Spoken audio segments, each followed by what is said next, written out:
What is shaking, everybody? Welcome back to another episode of Meandering Outdoors.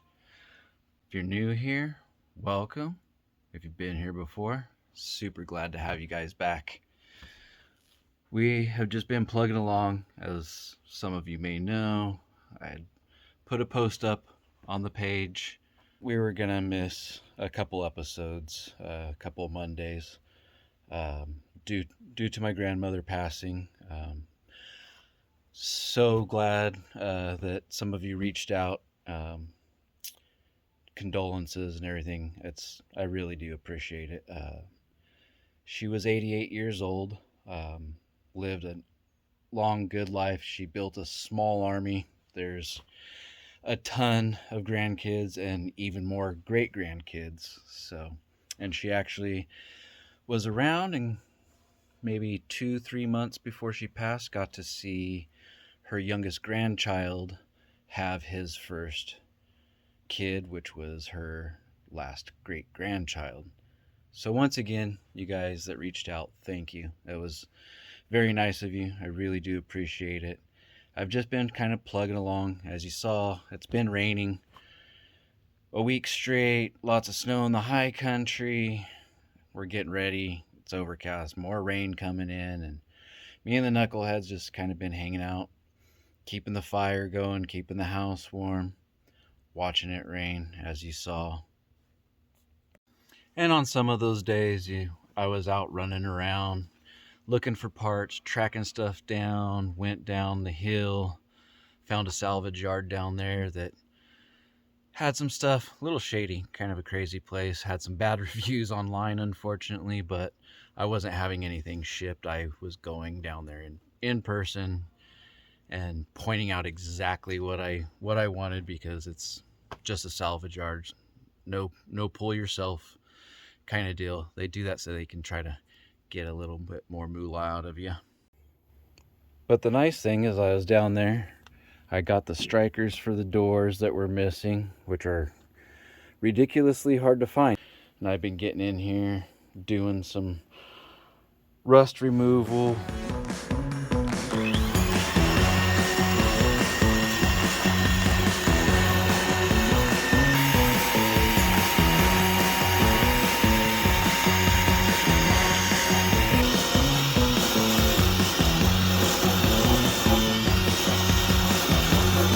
So in the last episode, you probably remember on the door there, that wood paneling there, it's over there in a pile now, kindling.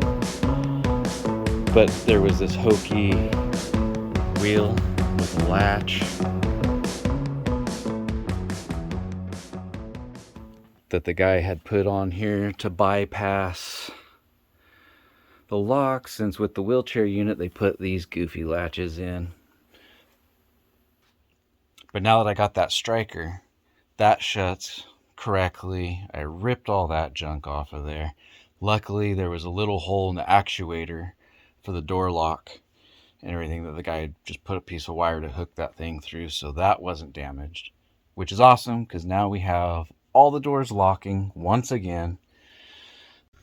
And then another cool thing that happened, I was on Facebook Marketplace, and I'd been wanting to find 5x7 headlights to put in to replace the originals, just because they're these huge, clunky, weird lights that aren't very bright at all, and they just are hard to find replacements for, because they don't really make them anymore like that.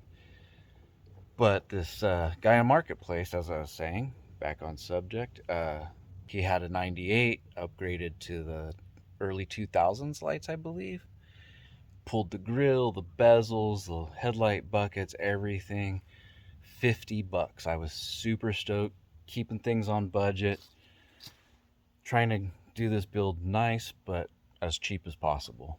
At the same time, got those for $50, so really stoked on that. Guy was awesome. He said he might do some more upgrades, and if he does, he's gonna shoot me a line, and I can go pick up those parts if I need them.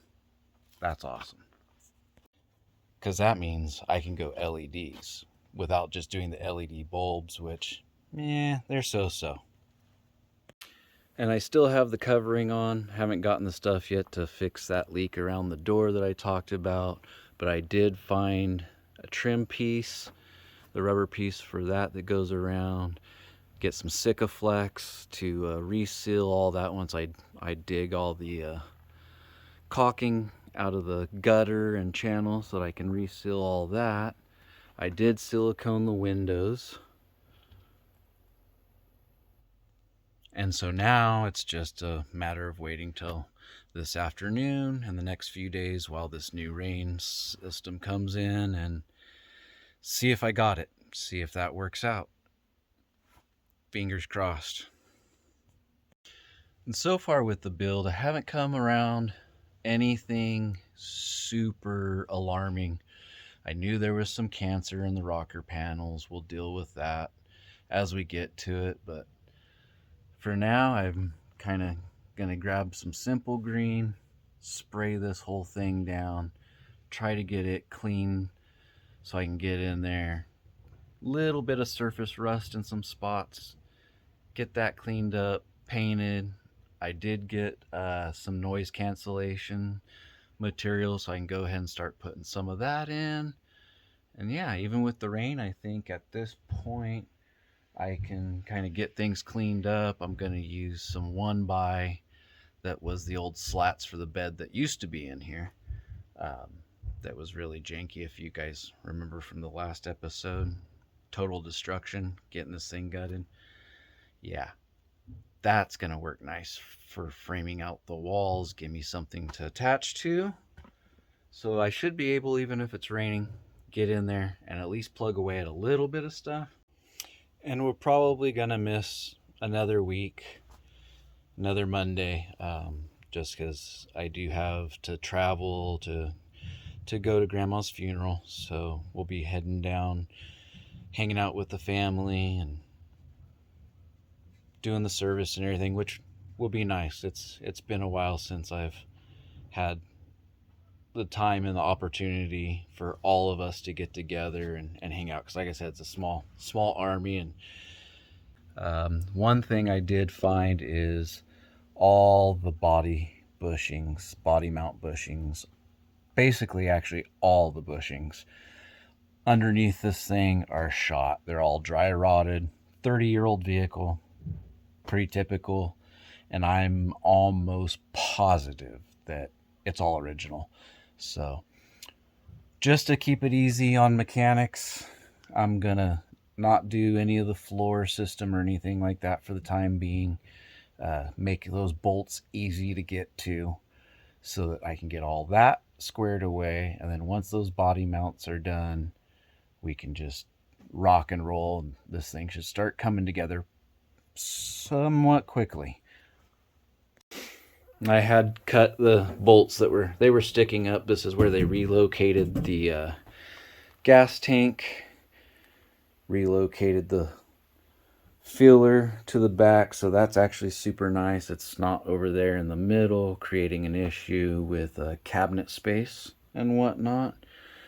But yeah, as I said, all these are body mount bolts that I want the mechanics to have easy access to, and luckily they all line up to be inside of where I'm putting cabinets. So that's going to make it super sweet.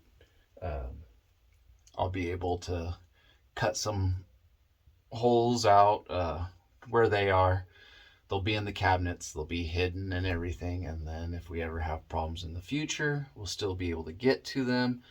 As well as right down in here, I gotta do some measurements, and I'm gonna cut a square hole out in there where the fuel pump is. That way, if I ever have problems in the future, no dropping the tank, no anything, I'll just make a little access lid that pops up from the flooring right there, and we should be fine. It'll keep things nice and easy and keep that access to everything.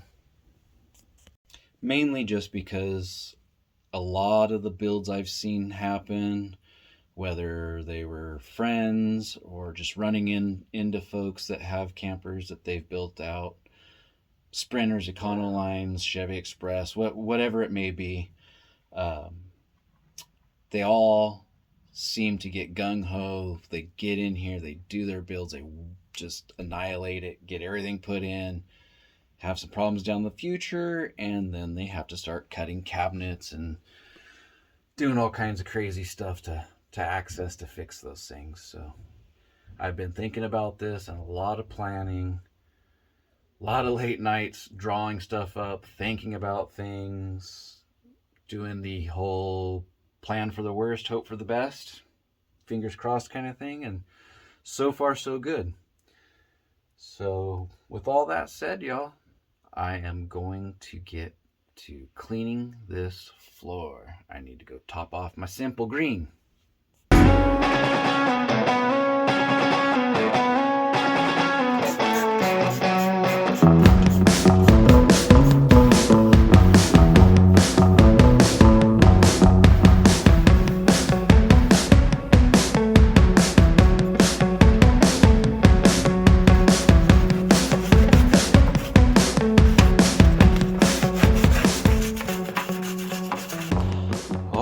Well, I just chased the last of the wiring, I believe.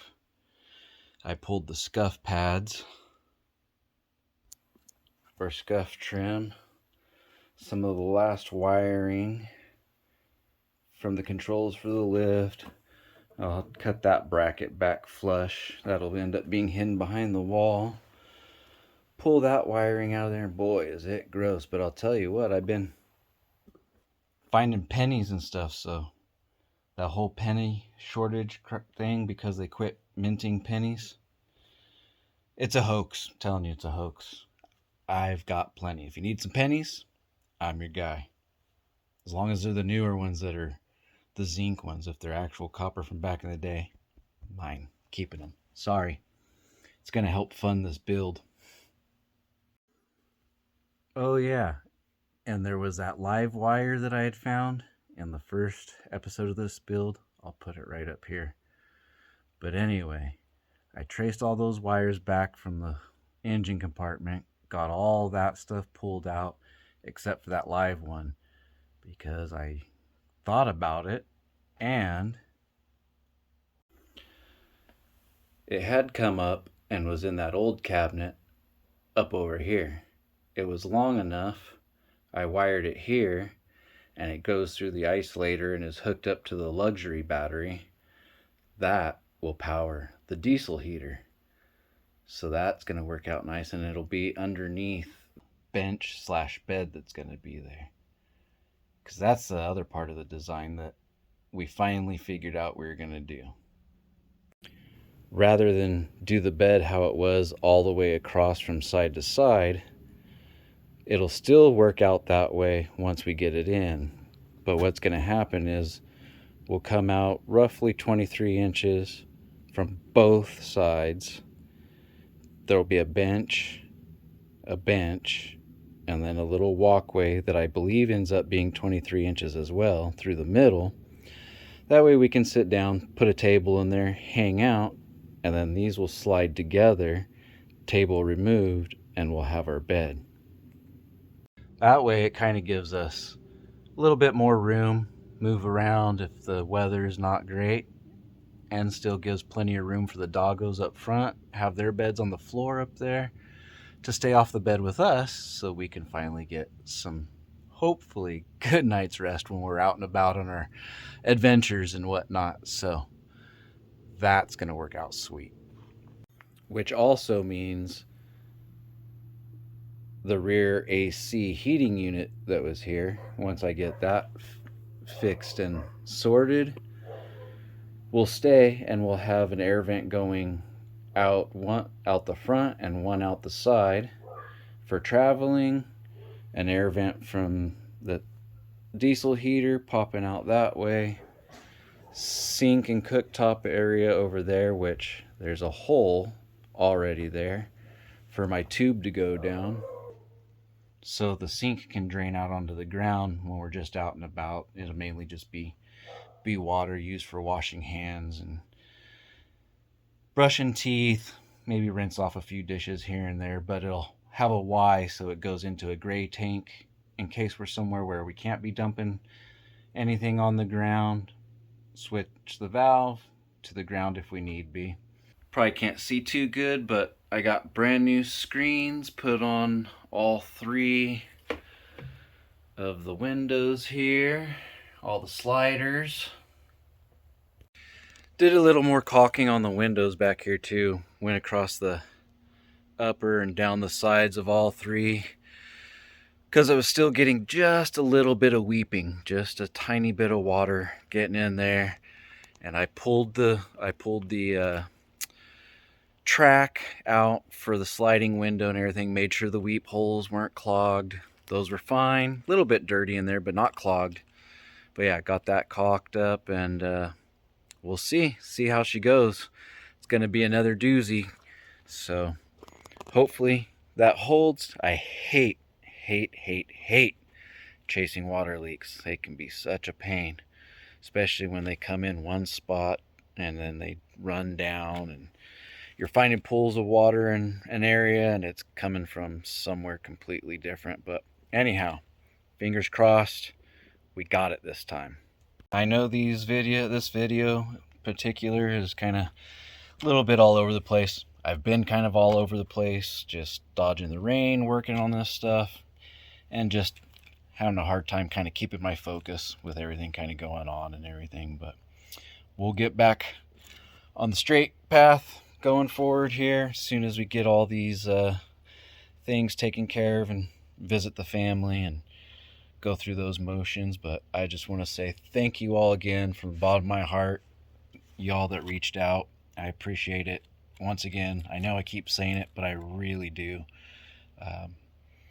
Things will be fine. We keep moving forward. Life goes on, and Grams would want us to keep plugging away, get the adventure van going, and keep heading out and hitting the high country and camping and doing all that stuff. That's something that she loved to do. We're going to keep on doing it and cruising along and enjoying this life. But get out there, have some adventures, do some things, enjoy yourself. And as always, y'all, the woods are for meandering. We'll catch you on the next one. See ya.